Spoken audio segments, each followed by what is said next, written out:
Muy buenas noches, bienvenidos a un programa más de Primer Plano y como usted puede ya suponer, vamos a empezar con la gran noticia, una noticia que puede ser histórica y es que la autoridad en México por fin decidió llamar por su nombre a lo que conocíamos desde hace mucho tiempo como monopolios y de esta manera ya ahora formalmente tanto el grupo que encabeza Carlos Slim como el grupo Televisa, los dos han sido ya puestos, digamos, a la defensiva frente a una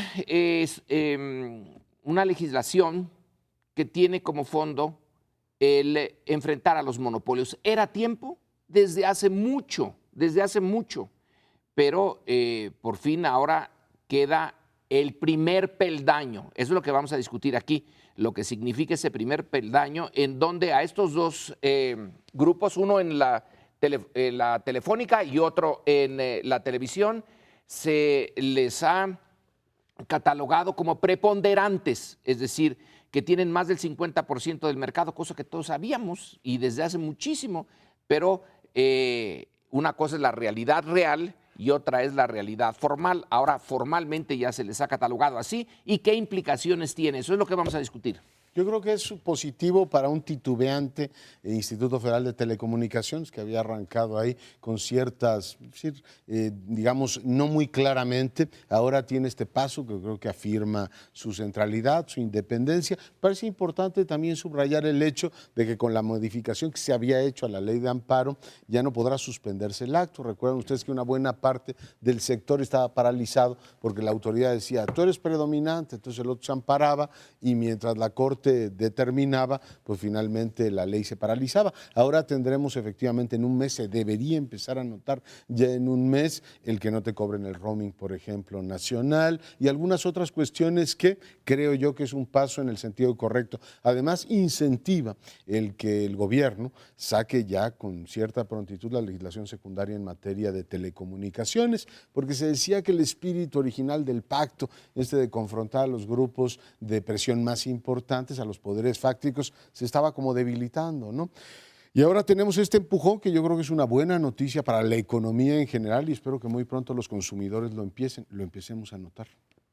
Hay, por supuesto, muchos ángulos. Me quiero centrar en una de las repercusiones, ya que así lo planteaste y me parece bien, no por qué llegamos ahí, sino qué puede pasar.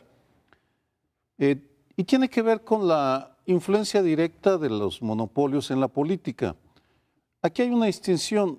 Telmex, por supuesto que influye en la política, pero de manera sutil, digamos, palaciega, a través de las gestiones, los buenos oficios, el acercamiento a los poderosos. Televisa fue más directa. Televisa, a partir del 2003, Televisa y TV Azteca, decidieron mandar a sus personeros al Congreso de la Unión para ser diputados y senadores. Y llegó a una situación realmente difícil de creer en cualquier otro país. 16 diputados y senadores tienen actualmente las televisoras. Es mucho. Vamos, la telebancada, las telebancadas, es mucho. En cualquier país no imagino que la NBC de Estados Unidos o PBS tuvieran sus diputados y sus senadores para defender sus intereses. Es el corporativismo llevado al límite. Creo que ese abuso, esa voracidad de las televisoras fue uno de los factores que llevó a la clase política a decidir enfrentarlos. Pero aquí la pregunta que se abre al futuro es si el Verde prestó su logo a 11 de esos diputados y senadores y el PRI a 5, si el Verde y el PRI van a volver a nominar diputados el próximo año. Me parece que ese va a ser uno de los indicadores de ese reacomodo de poder. René Delgado hablaba el sábado en su columna para Reforma del reordenamiento del poder. Ese va a ser uno de los muchísimos indicadores, coincidiendo en que estamos ante un reacomodo del ajedrez del poder político y económico que en las próximas décadas, años y décadas, va a tener repercusiones muy profundas. Yo celebro que el IFT haya dado ya este paso porque se le había visto un poco amedrentado, se le había visto intimidado, tú ya lo señalabas. Y con esta resolución, bueno, pues ya da color, ya se ve color en el órgano regulador frente al poder de las entidades reguladas. Esto de que sean catalogados como predominantes tiene un sentido especial también, que es el hecho de que no se les aplica la misma ley que a los demás. Es decir, a quienes no sean predominantes se les aplica cierta ley, cierta forma de aplicar la regulación, pero a quienes son predominantes se le aplican leyes distintas, lo cual puede en un principio parecer injusto. Pero es que precisamente por ser predominantes, de lo que se trata es de beneficiar al consumidor. Entonces, si se aplicaran las mismas leyes para todos, los predominantes a final de cuentas saldrían ganando ellos en detrimento del consumidor. Entonces dicen, no, si tú eres predominante porque abarcas más del 50% del mercado, de la audiencia, etcétera, entonces se tienen que aplicar leyes especiales precisamente para favorecer la competencia y en esa medida al consumidor, porque de lo contrario el que se beneficia vuelves a ser tú. Entonces esa era la importancia de poder determinar quién es predominante y quién no es predominante en los diferentes rubros, uno en telecomunicaciones, otro en televisión, en Televisa, etcétera, TV Azteca. Pero la otra también que estaba por ahí pendiente es la licitación de 2 nuevas cadenas de televisión abierta, que también va a generar más competencia, que también en principio va a beneficiar más al consumidor, porque de entrada además habrá más competencia, por ejemplo, para las licitaciones para los partidos de fútbol y los deportes, que estaban monopolizadas prácticamente por Televisa y por TV Azteca, y ahora ya habrá una mayor oferta para decir, bueno, pues si tú no me pagas esto, entonces me lo paga el otro. Se abre la competencia, aunque sea en una medida limitada, pero 4 son mejor que 2 a final de cuentas, estarán en competencia, podrán competir también por la calidad de la oferta, de la programación que ofrezcan, y en ese sentido pues también es positivo, es algo que se había venido retrasando desde hace mucho. Eso de las nuevas cadenas abiertas se había venido hablando desde Fox, pero a final de cuentas tanto Fox como Calderón quedaron metidos en la lógica de las televisoras, de Televisa y de TV Azteca.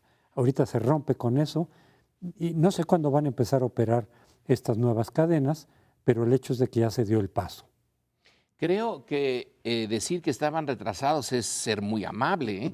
Estaban retrasados en más de un siglo, porque tomamos muy seguido a Estados Unidos como nuestro modelo económico y el modelo de competencia. Bueno, ahí la Sherman Act, que es de un congresista de fines del siglo XIX, es la que lleva a acabar con ese monopolio que llegó a tener del 90-91% la Standard Oil en la producción y refinación de petróleo. Era peor que Teléfonos de México y Televisa. Y por ahí de 1911, ya no recuerdo exactamente cuándo, usando a la Sherman Act, ¡zas!, le dan el golpe y la obligan a la Standard Oil a que se divida y que tenga sea su propia competidora. Sería buenísimo, imagínense que algo, no creo que pase, pero algo similar podría pasar, que a Televisa la obligaran a ponerse en dos y luchar contra ella misma. Pero estábamos muy retrasados. Y lo de Televisa, tienes razón, Sergio, cuando dices Teléfonos de México es muy cauta y hace sus cosas por debajo de la mesa. La otra no, porque tiene un arma política inmediata, evidente, que es la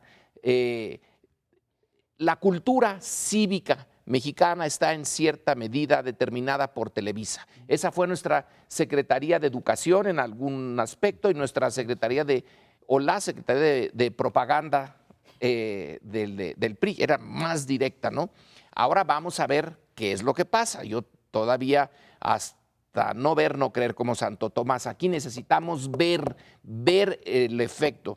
Qué bueno que está ahora la regla nueva. Vamos a ver si se hace. La nueva regla y los nuevos actores. Sí, ciertamente tenemos 20 años de política de tratar de instaurar órganos reguladores de la competencia. Antes teníamos nuestro Sherman, que era el presidente de la República, que era el que dividía e imperaba y gobernaba este país. A partir de los 90 empieza toda esta discusión de cómo hacer a partir de las privatizaciones para equilibrar el poder de los privados y así permitir, digamos, una economía mucho más funcional. No solo piensan en el consumidor estas legislaciones asimétricas, también en emparejar un poco el terreno. Imagínense que entra cualquier persona y está interesada en comprar la tercera cadena y dice de entrada tener que competir con Televisa. Le prohíben, por ejemplo, comprar en exclusiva es una de las cosas que se derivan de la decisión del Instituto Federal de Competencia, comprar en exclusiva determinados eventos, como el caso de la Copa del Mundo, lo cual, digamos, te hace más llano el terreno por si alguien quiere entrar a competir. Yo pongo ahí un punto de, digamos, no de pesimismo, pero sí de cautela. Una cosa es que se abran las bases para que haya competencia en televisión y dos, porque ya se intentó, tú lo dijiste muy bien, en 2 ocasiones, hay que ver quién llega con la cantidad de dinero suficiente para invertir en televisión, que no es cualquier cosa. Además, la televisión abierta es un negocio que va de salida, en la medida en que la televisión restringida va dominando el mercado. ¿Quién está dispuesto a entrarle para en 20 años, que es lo que dura la concesión, hacer un gran negocio y hacerlo con calidad? Porque la otra experiencia que se ha visto en muchos países del mundo es que a mayor competencia en televisión, y digo, no quiero ser pesimista, ser cauto, tienes más basura, porque dicen, vamos a competir con lo peor de lo peor, y así tratan de ganar audiencia. Así es que dejo ese punto de cautela nada más. O sea, la competencia no siempre te trae mayor calidad, pero es un elemento económico importante y evitar abusos a los consumidores. Mira, tienes razón. Italia es un caso paradigmático. En la época en la que había 2 redes, la Rete 1 y Rete 2, DUE, pues sí había una competencia hasta por las mejores películas, a ver quién pasaba la mejor película y quién la comentaba. Hablo de los 70s, por supuesto, cuando estudié un año en Italia, y eso se degeneró en una competencia de basura, sí, y de frivolidad, y realmente... ¿Quién lo hace peor, no? ¿Quién lo hace peor? Añadiría algunas consideraciones que tienen que ver con el panorama general de este reordenamiento del poder asociado con este y otros hechos. También lo del crimen organizado es los actores que existen ahora, ¿qué van a hacer? No pienso solamente en las grandes empresas, sino la televisión pública, el 11, el 22, las televisiones de los estados. Nosotros. ¿Cómo vamos a reaccionar a la competencia? ¿Cómo estamos reaccionando? Luego, mencionaste de pasada un hecho fundamental. La televisión que están viendo ahora va de salida. En unos cuantos años va a ser el Internet. El medio de comunicación que se va a potenciar a través de un mejor acceso, de una banda ancha más generalizada. ¿Qué nuevos actores van a entrar? Sabemos que ya viene el financiero Bloomberg con un gran proyecto, ya está Excelsior, ya está Milenio, tal vez otros diarios también decidan a lanzarse. Sí. Es decir, el Universal incluso se habla de que piensa lanzarse en grande. Reforma. Reforma tal vez, aunque hasta... Ha buscado. Aunque creo que le va a apostar por el Internet, más que por televisión abierta, porque es el futuro. Pero vamos, esa es otra, ya la estrategia de cada grupo, cada actor es diferente, pero lo importante pues es subrayar, y ahí coincido plenamente, no solo en la mayor cantidad, sino ojalá en la calidad del producto que nos entreguen. Bueno, la calidad, tienes una última, la calidad, yo aspiro a una calidad a la BBC, que es mi televisión, pero bueno, nada, con soñar no se pierde nada. Nos vemos, no nos deje. Ya no sé cuántos años llevamos, pero cada semana le dedicamos 1 o 2 bloques a la violencia. Vamos, ya es la norma. De ese tamaño es el problema que nos aqueja, y este bloque voy a poner sobre la mesa dos asuntos muy relevantes que tienen que ver con la violencia. Primero, la muerte de Nazario, el líder de los Caballeros Templarios, un personaje lunático, por decirlo menos, pero sanguinario, que fue abatido por marinos con un operativo conjunto muy bien coordinado. Y mi comentario en ese sentido es que Michoacán está demostrando una conclusión que se observa en buena parte del mundo. Cuando coinciden la sociedad organizada y el gobierno en una meta, es posible lograr avances. Porque Michoacán es el primer caso en la historia del crimen organizado en México en donde se está desmantelando o fragmentando, no acabando, un cartel poderosísimo, el de los Caballeros Templarios, de una manera muy rápida por la fuerza conjunta del Estado y de las autodefensas. Independientemente de lo que vaya a pasar luego con unos y otros, esa es la principal lección. Y por supuesto que el aparato de seguridad oficial se está colgando merecidamente las medallas porque han hecho un buen trabajo, no solo la detención del Chapo Guzmán hace unos días, sino ahora la muerte, que solo espero no haya sido una ejecución, sino un enfrentamiento en combate, lo cual lo explicaría. Pero mientras eso pasa en Michoacán, un estado vecino se incendia, el Estado de México. Ya no puede ocultarse la evidencia, el Estado de México está en llamas y dentro del Estado de México las zonas, los municipios limítrofes con Michoacán, por un lado, y luego, lo más peligroso ya para el Estado y para la sociedad, para el país, el Valle de México, los municipios, los 59 municipios conurbados que rodean a la capital, están siendo disputados por grupos delincuenciales con un alto costo en vidas y frente a esa realidad, paradójicamente, mientras en Michoacán un mexiquense se cuelga medallas, Enrique Peña Nieto, en el Estado de México, en Toluca, un gobernador le están quitando galones por su incompetencia y por su incapacidad para abordar, al menos mediáticamente, de una mejor manera, una crisis monumental. Y estamos con los estados cercanos, Morelos. Morelos, donde ahí se está viendo un fenómeno que pudiera, espero que no, pero pudiera ser parte del futuro. Cuando los carteles se mueven en el negocio y se van al secuestro. El secuestro puede ser una de las salidas ante las dificultades que tienen como narcotraficantes. Es un universo más pequeño, más acotado, y donde las ganancias no son tan grandes, pero de todas maneras se obtienen ganancias, y en la degradación, espero que no sea el caso con los Caballeros Templarios en Michoacán, a la hora de degradarlos y partirlos en pequeñas células, cada una de ellas con 5, 6, 7 personas es capaz de montar su propia operación de secuestro, y entonces nos trasladaremos de un área muy visible a una menos visible, pero mucho más importante para el ciudadano común y corriente que el narcotráfico.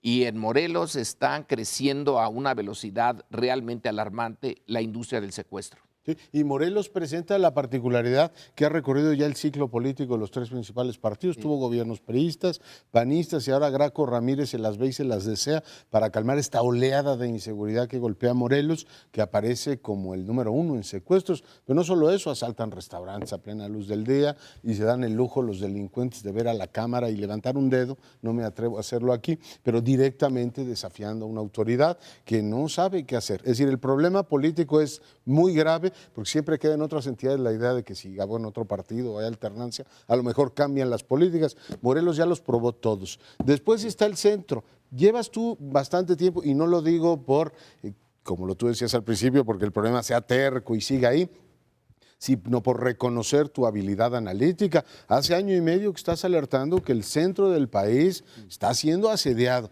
y las autoridades han tenido una actitud de a mí no me hablen de eso. O sea, minimizar por donde puedan el asunto. Hubo el operativo en Coyoacán, agarraron unos tipos, no me acuerdo el monto, pero son $4 millones, cocaína. Había un montón de muertos en el Distrito Federal y en todos los municipios del Estado de México y la actitud ha sido siempre como barrer debajo de la alfombra. Ojo con ese tema, tú se los has advertido ya desde hace tiempo y hoy hay una encuesta en el Universal, no sé si la vieron, sí, donde claramente esto tiene que ver con capitalinos, la percepción de inseguridad sube, pero el dato más importante es, oiga, usted o alguien de su familia ha sido víctima de un delito y te suben 9 puntos. Es decir, eso no hay manera de negarlo. Y cuando sube eso en el sentido de la gente, empieza a ser conversación cotidiana que asaltos en centros comerciales, en el transporte público, en el metro, en donde sea, si tienes un clima de profunda deterioro. Y un apunte rapidísimo sobre Michoacán, es que nos pusieron varios temas sobre la mesa. Yo creo que la muerte de Nazario, contrastante con la muerte anterior, que no había sido muerte, el papelón del Estado, del gobierno anterior, sí nos indica el grado de descontrol que tenía. Digo, más allá de hacer burla de Poiré o de García Luna, el estado de descontrol que tiene el gobierno. Es decir, había muertos que no sabía si eran muertos o si era Nazario o no era Nazario, que por cierto tenía hasta cartilla del servicio militar. Es decir, un descontrol absoluto sobre las vidas y las muertes de los ciudadanos, que denota pues el grave problema que teníamos en esa materia. Ya no digo nada más, pues estoy alargando. No, ahora esta segunda muerte del Chayo, que se supone que es la buena, de Nazario, pues no siempre es lo más adecuado. Es mucho mejor prender vivo al narcotraficante, en el caso del Chapo Guzmán, por ejemplo, porque tiene una serie de información que permite eventualmente ver dónde están las complicidades, ver quiénes están participando en ello, quiénes están colaborando en ello, mientras que la muerte simplemente pues lo desapareces, pero luego además tiene efectos que pueden ser contraproducentes. Hablando de Morelos, se ha hablado de la muerte de Arturo Beltrán Leiva, que fue lo que desató la violencia en Morelos. Antes de eso realmente estaba bastante controlada la delincuencia en Morelos. Entonces cuando desapareces o capturas o matas a uno de los pilares de un cierto orden, narcoorden o como se le pueda llamar, entonces empieza ya la delincuencia a salirse de control de las autoridades, generando pues, todo lo que hemos visto en Morelos y que parece ser que ya nadie lo puede detener. En este caso podría ocurrir algo por el estilo también. Es cierto, puede ser parte del desmantelamiento de los templarios, pero aquí la pregunta es hasta dónde la violencia del Estado de México, aunque ha venido creciendo desde hace tiempo, podría ser el efecto de lo que ocurre en Michoacán, es decir, ese efecto cucaracha, ese efecto en donde aprietas en un lado y aparece por otro lado, desplazamiento de narcotraficantes que se están viendo acorralados en un estado y se van para el otro y empiezan a hacer de las suyas en el otro. No sé hasta dónde esto se puede explicar en esos términos, pero lo que sí hemos venido viendo de un tiempo para acá, pero cada vez se ve la situación más alarmante, es este cerco sobre la Ciudad de México del que hablas, Sergio. Se ha mantenido un cierto muro de contención en la Ciudad de México, pero cada vez la amenaza en los linderos de la Ciudad de México empiezan a ser cada vez más preocupantes. De pronto me recuerda la idea de Constantinopla resistiendo el empuje de los turcos, ¿no? ¿Hasta dónde va a aguantar? ¿Sí? Si sobre todo estás presionando en otros lados y el efecto de eso es que se vienen cada vez más cerca de los linderos del Distrito Federal. Tiene ciertos elementos el Distrito Federal de coordinación de las policías que han permitido resistir que se dé la violencia de la misma manera que en otras entidades. Pero la pregunta es, ¿hasta cuándo? Pues, mira, cada región, cuando uno se mete a revisarlas, tiene su especificidad en la génesis de la gestación de la violencia. Por supuesto que lo que pasa en Michoacán afecta al Valle de México, pero de hecho lo que pasa en todos los carteles, porque el Valle de México se olvida, es el corazón económico y demográfico del país, es un mercado de 24 millones de personas, 22 millones de personas que registra el 24% del Producto Interno Bruto. Eso es una barbaridad. Y en ese sentido, tal vez más importante en esta gestación de la violencia fueron las elecciones del 2009, las locales, cuando el PRI de Peña Nieto recupera los bastiones o las franjas amarilla y azul, Ecatepec, Atizapán, Nezahualcóyotl, se las arrebata y según me han relatado personas conocedoras de los municipios conurbados, se rompe la institucionalidad de seguridad policíaca que se había estado construyendo. Y entonces, porque, vamos, si tomamos esa idea de la contención, de las murallas que contienen, si tú les abres el portón de las corporaciones policíacas, pues por ahí se metieron. Y ya no han logrado recuperarse porque aun cuando el PRD y el PAN han recuperado algunos municipios, el descontrol que hay sobre los municipios, sobre la gobernabilidad de los municipios conurbados es enorme. Y la paradoja es que el grupo de Atlacomulco, el Estado de México, gana Los Pinos y está perdiendo su base de poder en el Estado de México, pero así es la historia. Pero es como contraintuitivo, ¿no? Porque mientras más alineada esté la lógica política, funciona peor lo de seguridad pública. Es decir, si tienes presidencia, ganan el Estado de México y controlan los municipios, en teoría eso debería funcionar mejor, ¿no? Debería funcionar mejor. Por eso digo que es contraintuitivo el asunto. Si tú capturas al Chapo y a Nazario Moreno, dices, caracoles, ahora sí están dejando en ridículo al PAN, que eso es otra cosa que no tratamos, pero qué ridiculazo hace el PAN con cada una de estas capturas. Y da la impresión de que el Estado está otra vez volviéndose a ser fuerte. Y sin embargo, en el Estado de México, donde nunca ha dejado el poder el PRI, donde está ahí desde 1929, se le está yendo. ¿Qué es? ¿Cuál de los dos PRIs es el que va a ganar? ¿O por qué un PRI puede a nivel nacional y a nivel local no puede? ¿Están saboteando un PRI al otro? Es que uno es el PRI de los golpes espectaculares y mediáticos, que desde luego dejan en mal al PAN, y otro es el PRI de realmente controlar la situación que está por debajo del asunto. Y la violencia se va tejiendo y va surgiendo en las comunidades, y es ahí donde el PRI está, no solo el PRI, un buen número de todos los partidos están perdiendo el control. Pero bueno, seguiremos hablando de la violencia los próximos 15 años, así que ya tocaremos este punto. Bueno, los partidos de oposición están reestructurándose, están buscando la dirigencia nacional, están disputando su dirigencia nacional frente a un PRI que está muy sólido y muy entero, un PRI que está muy cómodo con su sana cercanía. Evidentemente el PRI nació desde el poder y cuando tiene presidente, pues le funcionan las cosas muy bien, no tiene que andarse confrontando, no tiene que andarse metiendo zancadillas, sabe perfectamente quién es el jefe nato, le acomoda mucho tener una línea y seguirla, cerrar filas, y le está yendo muy bien, se ve bastante entero frente a la oposición que se está despedazando unos y otros. En el caso del PAN no se diga, ahí la lucha por la dirigencia no creo que vaya a culminar en una posición de mayor unidad, como lo están diciendo algunos panistas. Yo creo que al contrario, se van a acrecentar las diferencias y las rivalidades que alberga ese partido.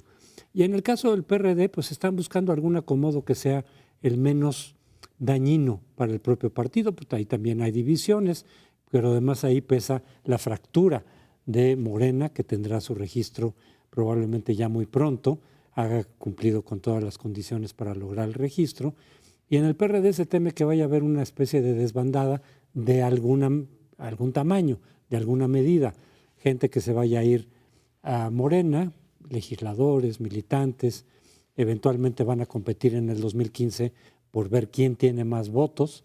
Entonces hay una división ahí muy fuerte que implica esta fractura. Pero incluso al interior del PRD, pues están buscando el mejor acomodo para amortiguar este golpe que representa la fractura de Morena.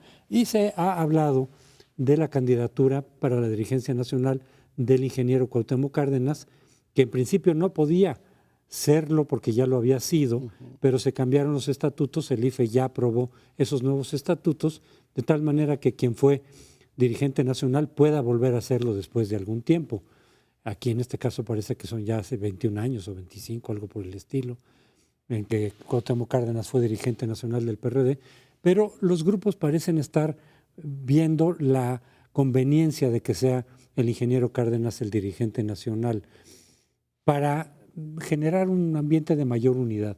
Porque si los chuchos que tienen todas las de ganar en la dirigencia nacional lo hacen en la persona de Carlos Navarrete, pues todos los demás grupos van a quedar muy enojados, van a quedar muy confrontados. Los propios chuchos parece que están aceptando la posibilidad de que sea el ingeniero Cárdenas el dirigente, pero con la fórmula según la cual la Secretaría General, que todavía mantiene un cierto control sobre las estructuras del partido, queda en manos de Carlos Navarrete. Ahí quienes tienen que hacer una concesión importante son los grupos de Bejarano. El grupo de Bejarano, porque Bejarano siempre ha estado cercano también a la dirigencia nacional desde la Secretaría General. Y en este caso tendría que ceder la dirigencia a Cuauhtémoc Cárdenas y la Secretaría General al grupo de los chuchos y ellos quedarse pues por fuera, seguramente con algunos cargos por ahí menores, pero no la Secretaría General. Y el tema es qué garantías les dan, ¿no? Porque si a Cuauhtémoc lo está empujando Mancera y ese grupo se consolida en la dirigencia y después los chuchos se quedan con la Secretaría General, estos dirán, oiga, pues ya nos quedamos aquí, resistimos el factor atractivo Morena para que no nos den absolutamente nada. No estoy seguro que acepten ese trato. Finalmente creo que si los chuchos quieren conservar el poder, no solo en estas elecciones, sino en lo que viene después del 15, tendrían que ceder muchos espacios para que todos esos actores que están dentro del PRD se sientan, digamos, cómodos, digan que la casa es de todos, porque la izquierda, a diferencia de los otros dos partidos que tú describías impecablemente, sí tiene un problema de aquí al 15, decir, oye, ¿con qué nos vamos a quedar cada uno de nosotros? Morena crece, hace su intento y por supuesto va a tratar de tener el mayor número de votos en detrimento del electorado del PRD, del PT y de Convergencia o de Movimiento Ciudadano, que verán, pues no sé si van a cortejar a Marcelo Ebrard y le van a decir que sea su candidato, de tal manera que puedan ser atractivos, no pueden ir junto con Morena en la primera elección, tener un candidato a diputado que haga campaña nacional y les permita subsistir en mejores condiciones y a partir del 15 empezar a ver qué hacen con la izquierda, ¿no? Es decir, una vez que López Obrador diga, aquí están mis fichas, Morena tiene tanto, los chuchos y Cuauhtémoc Cárdenas digan tanto y Marcelo Ebrard tanto, pues ya podrán decir, oye, de cara a las presidenciales, ¿sobre qué bases puede discutirse o no una convergencia nueva de la izquierda? Será entonces, antes no lo veo posible, ¿no? Y el PRI está, claro que está otra vez en su momento. Supongo yo que la idea, casi el sueño, sería volver a algún tipo de pasado, ¿no? Donde ellos eran el centro de todo y con en las márgenes algo de izquierda, algo de derecha. No hace nunca mal tener un contrapeso. Un contrapesillo. Bueno, un contrapeso sí hace mal. Pequeño. Digo, pero una cosa simbólica ha de ser muy agradable. Y los ciudadanos, nosotros, ¿qué nos va? ¿Cómo nos quedamos?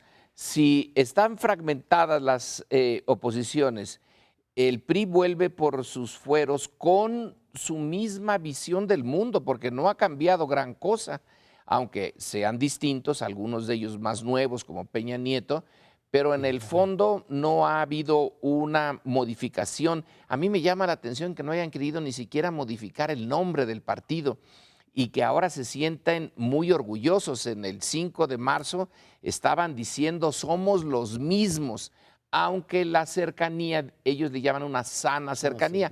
Sepa Dios qué quiere decir eso de la sana cercanía, porque la historia de cercanías entre el gobierno y el PRI tiene todo menos algo sano para el que quiere o aspira a ver un México democrático. Si nada más aspiras a un México en paz, en orden, a la mejor esa vuelta al pasado, dile al tiempo pasado que regrese, es una muy buena solución. Si esa es la aspiración, y creo que puede ser la aspiración de un buen número de mexicanos, si la aspiración es a una democracia política más o menos auténtica, estamos en un camino desastroso, porque ya no va a haber contrapesos, están fragmentados las oposiciones y vuelve a ser lo que era. Pues no queda más que encomendarnos a nuestra buena suerte si es que no queremos terminar en una forma de autoritarismo poquito más light y sofisticado, pero autoritarismo a fin de cuentas. Uno de los aspectos que más me llama la atención del revoltijo de la izquierda institucional, porque creo que es el término que mejor es un revoltijo, te escuchaba con enorme atención y sí, hay que dedicar enorme atención para entender quién es quién y qué buscan, que los chuchos, los bejaranos, los amalios, es decir, cada grupo tiene su lógica y tiene una historia, está buscando esto y está buscando aquello. Y es increíble observar a gente inteligente, consciente, bien informada, incapaz de encontrar una alternativa, una vía que concilie sus intereses con los intereses de la izquierda en su conjunto. Porque, voy a decir algo muy obvio, ¿en dónde están sus planteamientos teóricos? Que más allá de la defensa del petróleo, y ahora voy a dar un comentario en ese sentido, más allá de eso, ¿cuál es el planteamiento que le están haciendo al electorado de izquierda que sí existe? Vamos, hablo del PRD, de los partidos ahora existentes. Morena, ya cuando salga habrá tiempo para revisarla con cuidado. No están pensando en quienes votan por él, en quienes dicen representar, están pensando solo en que si el ingeniero Cárdenas los va a poder mantener unidos. Creo que están apostando mal, porque el ingeniero Cárdenas no tiene poderes divinos para reconciliar a tribus tan salvajes y beligerantes en la lucha por el poder. Mi comentario sobre el tema del PRD y la energía, pese a la importancia que le dan, es notable la mala preparación que tienen sus legisladores, sus diputados, por ejemplo. Ahora que se discutió la posible comparecencia de Emilio Lozoya, que este lunes se presenta a partir de las 6 de la tarde, nosotros grabamos antes, las preguntas elaboradas por los dos diputados de izquierda no solo fueron las más malas, sino que fue la única fracción que no presentó preguntas como fracción, sino hubo dos diputados ahí que se apuntaron. El PAN y otros sí hicieron el esfuerzo. Es decir, en el tema más prioritario no tienen la capacidad para una discusión bien armada, bien articulada. A ese nivel están de mal los perredistas. Yo creo que sí requieren un tratamiento así amplio frente al espejo. Leía unas declaraciones de Silvano Aureoles decir que la legislación sobre consulta popular es un gran triunfo de la izquierda, y se me ocurre decir cualquier cosa sobre la dichosa consulta, menos que es un gran triunfo de la izquierda. Esa es una.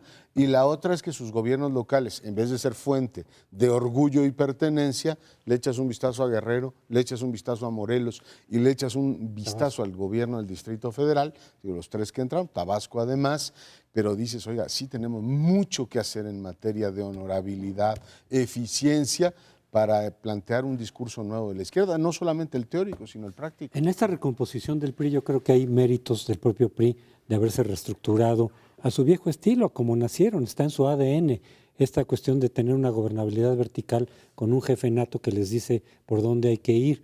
Pero yo también atribuyo un poco la responsabilidad a la oposición, porque si la oposición está destrozada, como lo está, pues desde luego que le dejan todo el terreno libre al PRI. El PRI puede ser el mismo de siempre, pero las condiciones sociales e institucionales ya han cambiado en estos 20 años.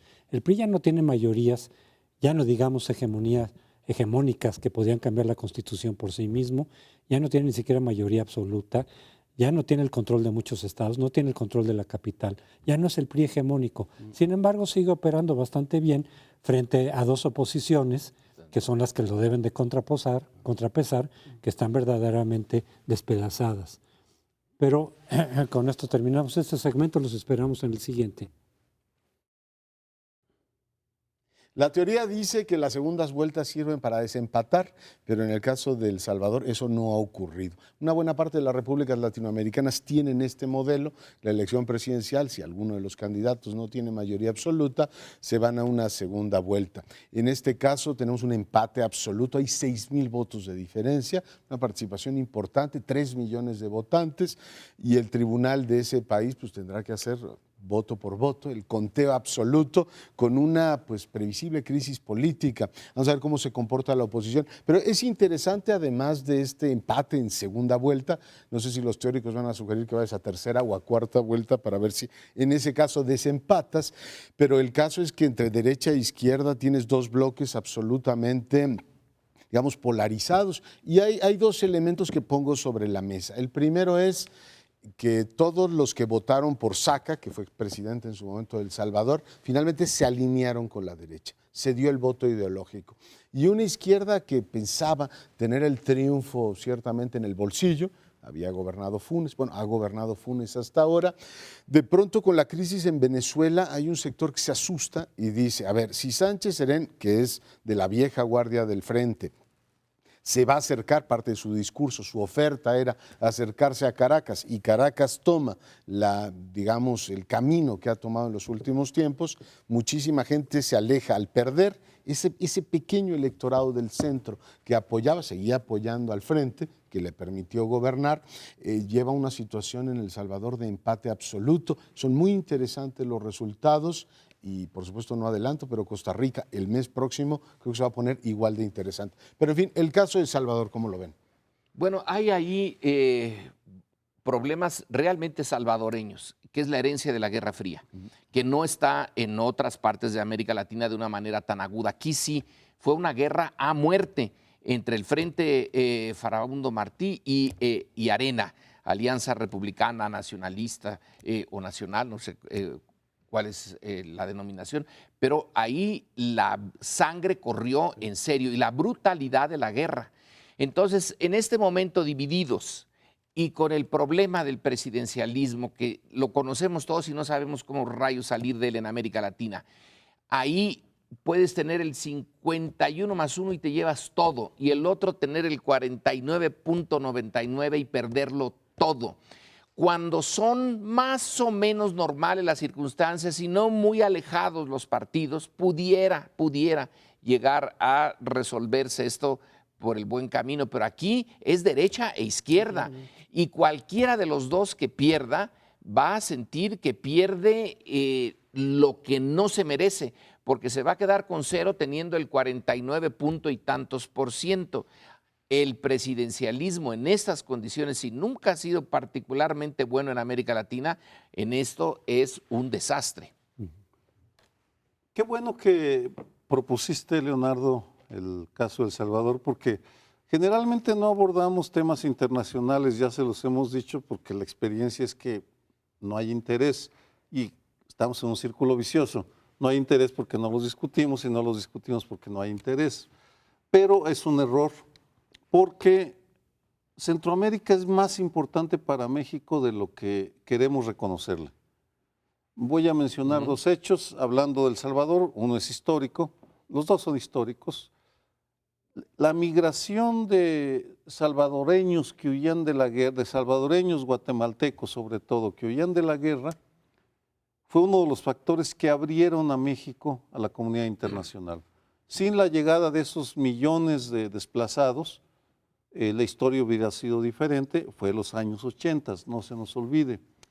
Segundo, la violencia que ahora vivimos y padecemos tiene nexos muy estrechos con lo que acontece en América Central, porque los reacomodos en la cuenca del Caribe llevaron a que a partir de los años 90, después de la guerra, la cocaína dejara de enviarse por los mares del Caribe, por el mar Caribe, y viniera por vía terrestre a través de Centroamérica. Y eso ha provocado un reajuste en la frontera enorme, porque se ha combinado con el debilitamiento de los estados. Curiosamente, los estados centroamericanos ahora son mucho más débiles de lo que fueron durante la Guerra Fría. Guatemala redujo su ejército considerablemente y eso ha influido muchísimo en la llegada no solo de cocaína, sino de grupos del crimen organizado de Colombia y de América Central. En ese sentido, el resultado final, que es muy difícil opinar ahora porque aún no sabemos exactamente cuál vaya a ser el resultado, inició el recuento ya para establecer realmente como, ¿se acuerdan del 2006? Es una repetición, sí. Son miles de votos la diferencia. 6,000 votos. Nada más que ahí sí van a hacer un recuento amplio, supongo. Casilla por casilla, voto por voto. Bueno, lo que pase en El Salvador va a afectar no solo lo que sucede en ese país, sino los acontecimientos en México. Yo vuelvo a lo que inició Leonardo Curcio en el sentido de que la segunda vuelta está pensada para desempatar cualquier empate en primera vuelta. Yo creo que no, yo creo que ese no es el sentido de la segunda vuelta. Así lo hemos adoptado en México, precisamente porque tuvimos un empate en el 2006 y decíamos, ¿qué tal que tuviéramos segunda vuelta y entonces se abre? Pero hay muchísimos casos. La segunda vuelta tiene otros propósitos, dar mayor legitimidad al Ejecutivo, aunque en realidad pues la legitimidad puede ser muy volátil, porque tú puedes tener 80% en la segunda vuelta, pero tuviste 35% en la primera vuelta. Es muy artificial. O para tratar de formar coaliciones, que aquellos partidos que quedaron fuera en la primera vuelta puedan formar coaliciones con los dos que quedan para competir. Pero lo de el empate, tenemos muchísimos casos de segundas vueltas en donde incluso en la primera vuelta hay una distancia significativa entre primero y segundo lugar, nada más que no se llega al 50% más uno, y luego en la segunda vuelta te empatas. Entonces, más bien, si ese fuera el objetivo, te complica el asunto en lugar de resolvértelo. Es más bien es como azaroso el hecho de que en una segunda vuelta pueda empatar o no empatar respecto de la primera. Y en todo caso lo que se tiene que hacer es hacer el recuento, etcétera, ¿no? Pero no ese es el objetivo de la segunda vuelta. Pues en este caso ni le ha dado legitimidad, ni no, te nada. ha agregado nada. Es decir, va en contra de todos los, digamos, elementos previsibles de la segunda vuelta. Porque la segunda vuelta no siempre sale bien. La segunda vuelta no siempre cumple con sus propósitos. En este caso de un empate con muy poquita diferencia, y lo que dice Lorenzo, el que gana por un poquito de diferencia se va a quedar con todo, que ese es justamente uno de los problemas del presidencialismo, como lo decía Lorenzo Meyer. Yo lo que no veo es, yo no me acuerdo de ningún caso donde se apretara tanto una segunda vuelta en todo el panorama latinoamericano. Por supuesto, el modelo francés tradicional, que siempre abren un poquito más. No me acuerdo de ningún caso en donde tuvieras un problema todavía más grave. Es decir, la distancia entre Sánchez Serén y Quijano en la primera vuelta fue menos. Bueno, están los votos que recibió Saca, la derecha. Pero, o sea, el problema político es peor ahora con la segunda vuelta. Y francamente le paso revista al disco duro y no me acuerdo de un caso que haya ocurrido así. Y en este caso no tienes ni un efecto de acercamiento de nuevas fuerzas, y lo que tienes es una derecha que se reaglutina y dice, ante el peligro de que Sánchez Serén nos acerca al alba, mejor nos unimos, es decir, Quijano y Saca, y hacemos frente a lo que era el proyecto más modernizador de una izquierda que se moderaba o que jugaba más al centro. La verdad es que hicieron todo para quedar en una situación terrible. Y en el caso de Costa Rica, que también ponía sobre la mesa, tiene segunda vuelta en un mes más o menos, el 6 de abril, y ahí lo que tienes es un candidato tremendamente exitoso que viene de la academia y de la sociedad civil, que pasó de 5% en las encuestas como a 30% en la votación, y ahora buena parte del sistema político en la segunda vuelta va a ir a ver si lo rompe. Vamos a ver cómo se portan los ticos. En este caso fue, digamos, sorprendente el comportamiento de los salvadoreños, pero si los ticos apoyan a un candidato que sale de la sociedad civil, o la masa de los partidos, la masa de la política tradicional, dice, este señor no lo dejemos pasar en la segunda vuelta. Pero también promete promete ser una segunda vuelta muy interesante. Pero sin el agravio que tiene El Salvador, porque los costarricenses Tienes ya toda la tiempo razón. que superaron eso. Sí lo tuvieron, sí hubo la violencia allí y justamente la superaron, entre otras cosas, disolviendo el ejército quedándose nada más con su Guardia Nacional, y se refuerza esa sensación de que nosotros sí podemos hacer las cosas bien. El Salvador el problema de la sangre derramada todavía está fresca. Sí, está muy fresca. Y bueno, Costa Rica es una ciudad mucho más cohesionada. Sí. Todavía queda pendiente en El Salvador el voto de los expatriados. Hay una colonia de emigrados muy importante y todo el proceso de contenciosos, ¿no? Vamos a ver cómo termina eso. Pero ciertamente 6,000 votos no abren la posibilidad de decir que van a tener una vida tranquila. Y tenemos, visto desde la perspectiva mexicana, pues una Centroamérica muy convulsa políticamente. Sí. Honduras, Guatemala, El Salvador, como para que no perdamos la vista de eso, ¿no? Y un Caribe, tendríamos que discutir de Venezuela en mayor detalle, aunque es un tema delicado incluso en México. ¿Te parece que lo hagamos en otro programa de Primer Plano? E invitamos, por supuesto, a nuestro auditorio a que nos sigan.